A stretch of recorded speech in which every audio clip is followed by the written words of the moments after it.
बिहार के विधानसभा चुनाव से जुड़ी पल पल की सारी बड़ी अपडेट के सामने मौजूद दोस्तों चलेंगे। सबसे पहले सबसे बड़ी अपडेट आपको बताएंगे। बिहार के अंदर अमित शाह पहले खिलजी मुस्लिम घुसपैठियों की बातें कर रहे थे दोस्तों, इसके बाद अचानक से उनको लाइन पर आना पड़ा। बताएंगे कैसे अमित शाह को अब तेजस्वी यादव का डर सताने लगा है दोस्तों। असली मुद्दों पर आने को लेकर राष्ट्रीय जनता दल ने भी तंज कसा है। बताएंगे डिटेल में क्या है पूरा मामला। इसी के साथ में फिर से पूरे देश भर के अंदर SIR कराने को लेकर दी गई है नई जानकारी। डिटेल में अपडेट अब तक पहुंचाएंगे। इसी के साथ में बिहार में भारतीय जनता पार्टी के राष्ट्रीय मंत्री के सामने लोगों ने नई उभरती पार्टी के पक्ष में लगाए हैं नारे। डिटेल में जानकारी अब तक पहुंचाएंगे। इसी के साथ में दोस्तों क्या बीजेपी वाले बिहार का पैसा लूटकर गुजरात ले जाना चाहते हैं, गंभीर आरोप भी लगाए गए हैं। एक एक करके चलेंगे आज की सारी बड़ी खबरों तो, लेकिन उससे पहले अगर आप भी मानते हैं कि बिहार के विधानसभा चुनाव में असली मुद्दों पर जो बात करेगा वही बिहार के चुनाव में टिकेगा और बाहरी नहीं बल्कि बिहारी चलाएंगे बिहार को, तो इस वीडियो को लाइक करके लाल बटन दबाकर चैनल को सब्सक्राइब करके बेल आइकन दबाकर कमेंट बॉक्स में अपनी राय जरूर लिखकर बताएगा दोस्तों। ज्यादा से ज्यादा वीडियो को शेयर कीजिएगा। चलते हैं सबसे पहले सबसे बड़ी ब्रेकिंग न्यूज अपडेट की तरफ दोस्तों, जहां पर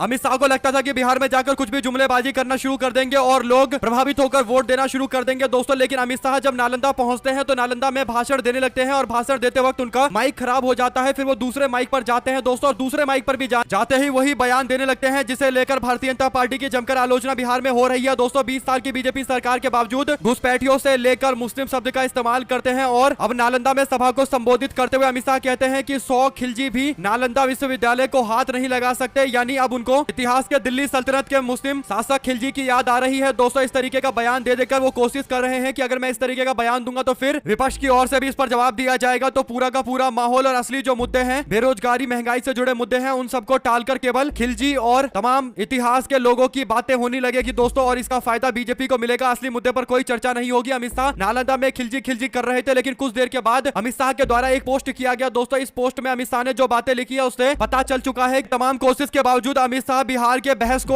असली मुद्दों से दूर नहीं ले जा सके दोस्तों। यही बड़ा कारण है कि अमित शाह कहते हैं कि हमारी स्पष्ट नीति है, स्कूल कॉलेज में पढ़ाई, समय पर दवाई, हर खेत को सिंचाई और पानी की सप्लाई के साथ साथ इन 4 सूत्रों पर एनडीए के शासन में बिहार को आगे बढ़ाएंगे। यानी अमित शाह अब तेजस्वी यादव के जो असली मुद्दे हैं दोस्तों, जिसमें तेजस्वी यादव हमेशा कहते हैं कि पढ़ाई लिखाई कमाई से लेकर सिंचाई सुनवाई और कार्रवाई की सरकार बनाएंगे, उसी तरीके के शब्दावली का इस्तेमाल अमित शाह करने लगे हैं। इस पर राष्ट्रीय जनता दल ने निशाना साधते हुए कहा कि ये बिहार है, बिहार यहाँ पर हमारी पिच पर खेलना पड़ेगा आपको। यानी जो असली मुद्दे हैं उस पर बहस करना पड़ेगा, चर्चा करनी पड़ेगी और आप जो ये खिलजी और खलजी की बातें कर रहे थे उससे काम नहीं चलेगा। बिहार में असली मुद्दों पर बात करना पड़ेगा। अगर आप भी मानते हैं कि पहले मंच से खिलजी को याद करके अमित शाह को बाद में पढ़ाई लिखाई सिंचाई दवाई कमाई पर आना पड़ा और इसी से पता चल रहा है कि अमित शाह बैकफुट पर है दोस्तों। अगर आप भी मानते हैं कि बीजेपी के नेता अमित शाह अमूमन इस तरीके के जानबूझकर मुद्दे लेकर आते हैं ताकि पूरे बहस के परामर्श को बदला जाए और माहौल ऐसा बनाया जाए जिसमें बीजेपी से सवाल पूछने की जगह इतिहास पर चर्चा शुरू हो जाए। अगर आप भी मानते हैं कि 20 साल के शासन का एक एक जवाब भाजपा वालों को देना पड़ेगा, अमित शाह कितनी भी कोशिश कर ले यहाँ पर लोगों को मुद्दों से नहीं भटका सकते, तो 2 शब्द जरूर लिख के बताएगा दोस्तों। ज्यादा से ज्यादा वीडियो को शेयर कीजिएगा। चलते हैं एक और बड़ी अपडेट की तरफ, जहां पर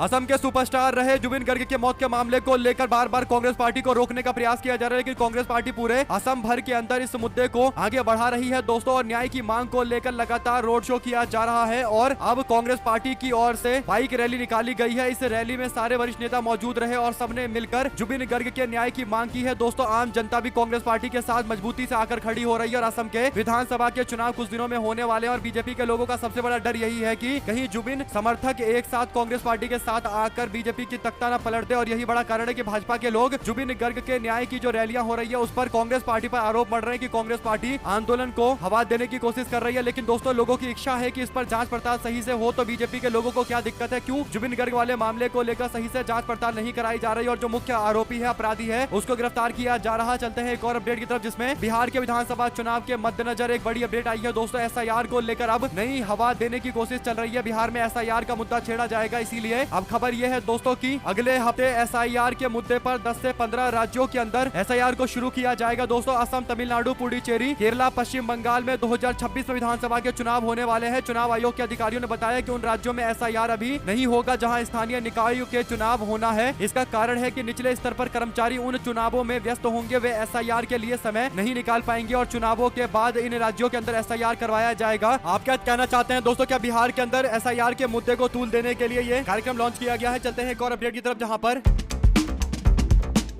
बिहार के अंदर पहली बार चुनाव लड़ रही जनसुराज पार्टी ने कई सीटों पर बीजेपी के लोगों के दांत खट्टे कर रखे हैं। दोस्तों बीजेपी के राष्ट्रीय मंत्री के सामने जनसुराज के उम्मीदवार के पक्ष में नारे लगे, केसी सिन्हा के समर्थन में नारे लगे। दोस्तों केसी सिन्हा एक ऐसे व्यक्ति है जिन्हें लेकर लोगों में क्षेत्र में काफी ज्यादा उत्साह है दोस्तों, और बीजेपी के राष्ट्रीय मंत्री ऋतुराज सिन्हा के सामने ये जोरदार तरीके का विरोध हुआ है। आप लोग इस पर क्या राय देना चाहते हैं लिखिएगा जरूर। चलते हैं एक और अपडेट की तरफ, जहां पर छठ पूजा में कई पार्टियां अपना चुनाव प्रचार कर रही है। दोस्तों 30 अक्टूबर को नरेंद्र मोदी मुजफ्फरपुर के मोतिहारी स्थित चीनी मिल मैदान में चुनावी जनसभा को संबोधित करेंगे। बीजेपी जिला अध्यक्ष हरि मोहन चौधरी ने बताया कि नरेंद्र मोदी ये दौरा छठ पूजा के ठीक बाद करेंगे। उन्होंने कहा कि प्रधानमंत्री 30 अक्टूबर को बिहार आ रहे हैं, मुजफ्फरपुर के मोतीपुर में एक सभा को संबोधित करेंगे। कुल मिलाकर दोस्तों प्रधानमंत्री नरेंद्र मोदी 2014 में जब लोकसभा चुनाव में प्रचार करने के लिए आए थे, तब नरेंद्र मोदी ने अपनी जनसभा को यहीं पर संबोधित किया था। और मोतीपुर की जनसभा में मोदी ने कहा था कि वे अगली बार यहाँ पर आएंगे तो इसी चीनी मिल के अंदर, इसी चीनी मिल से तैयार की गई चीनी से चाय बनाकर पियेंगे। प्रधानमंत्री इस चुनाव में फिर मोतीपुर चीनी मिल के पास आ रहे हैं, ग्राउंड में आ रहे हैं दोस्तों। लेकिन नरेंद्र मोदी ने जो 2014 में वादा किया था, उस वादे का कुछ अता ही पता नहीं है। यानी 15 लाख के वादे की तरह यहाँ भी ये वादा गधे के सींग के जैसे हो गया दोस्तों, गायब हो चुका है और इसका कुछ अता पता नहीं है। अगर आप भी मानते हैं कि नरेंद्र मोदी के ज्यादातर वादों का यही हाल है, जो दिखाई नहीं देता, गायब हो जाता है, और अगर आप भी मानते हैं कि ये साफ तौर पर बिहार के लोगों के साथ एक भद्दा मजाक है, तो अपनी राय जरूर लिखकर बताएगा और ज्यादा से ज्यादा वीडियो को शेयर कीजिएगा। चलते हैं एक और बड़ी अपडेट की तरफ, जहां पर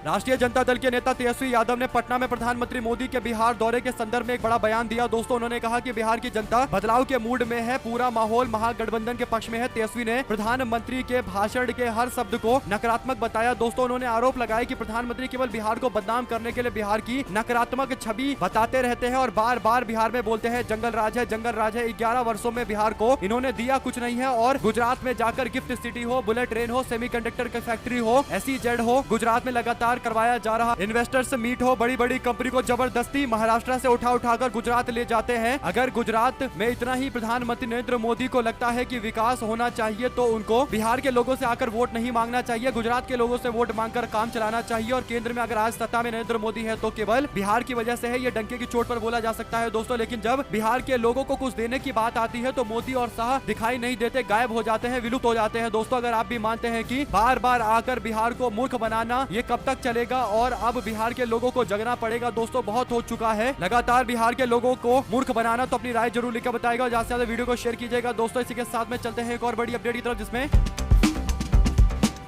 तेजस्वी सीएम बने तो वह कानून खत्म करेंगे। आरजेडी के MLC का ऐलान सामने आया है दोस्तों। बीजेपी बोली यही जंगल राज के लक्षण है, यानी भारतीय जनता पार्टी को हर बात पर जंगल राज लगता है। MLC है कारी शोएब, उन्होंने कहा कि तेजस्वी यादव की सरकार बनेगी तो वह कानून को खत्म कर दिया जाएगा और वह कानून को लागू करने के लिए राज्य सरकार से अगर बोला जाएगा दोस्तों, तो राज्य सरकार के पास खुद का विशेष अधिकार होता है कि वो तय करेंगे कि क्या कानून सही से बना है और उस आधार पर फैसला लिया जाएगा कि लागू किया जाए या नहीं किया जाए। लेकिन वह कानून को लेकर जो अभी बहस चल रही है सुप्रीम कोर्ट के अंदर, कुछ दिनों के अंदर सुप्रीम कोर्ट से ही बीजेपी वालों को झटका लगना तय है। ऐसे में राष्ट्रीय जनता दल के नेता के बयान पर बीजेपी के लोग जंगल राज बोल ले या कुछ भी बोल ले, आखिरकार हकीकत यही है कि अंततोगत्वा वक्त कानून को सुप्रीम कोर्ट के अंदर ही अंतिम यात्रा पर भेज दिया जाएगा। अगर आप भी मानते हैं कि वक्त कानून का पूरी तरीके से खारिज होना, यानी संशोधन कानून का खारिज होना लगभग तय है, तो अपनी राय जरूर लिखकर बताएगा दोस्तों। और अगर आप भी मानते हैं कि बीजेपी वालों में हिम्मत है तो वो बोले कि वो वक्त कानून को और सख्ती से लागू करेंगे बिहार में। अगर भाजपा वालों को लगता है कि ऐसा बोलना यानी वक्त कानून संशोधन कानून को रद्द करने की बात कहना जंगल राज है, तो कुल मिलाकर बीजेपी के लोग अगर ऐसा बोलेंगे तो नीतीश कुमार बीजेपी वालों को बोलने से रोकेंगे दोस्तों। इनके गठबंधन में ही आपस में फूट देखने को मिलेगी। दो शब्द जरूर लिखकर बताएगा। हमारे साथ लगातार जुड़े दोस्तों का बहुत बहुत धन्यवाद। देखते हैं आपको चला। जय हिंद, जय भारत। ज्यादा से ज्यादा वीडियो को शेयर कीजिएगा दोस्तों। बहुत